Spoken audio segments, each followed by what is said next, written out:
how to fix login error in Hilton Honors application.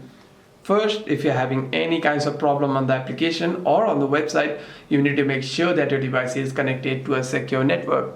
Swipe down on the control center and turn on your Wi-Fi or mobile data to connect to a network that is actually working. By doing so, you shouldn't be facing any internet issues while logging in.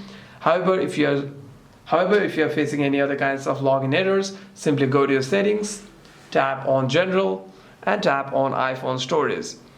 Here you want to scroll down and navigate yourself to the Hilton Honors application and tap on Hilton Honors.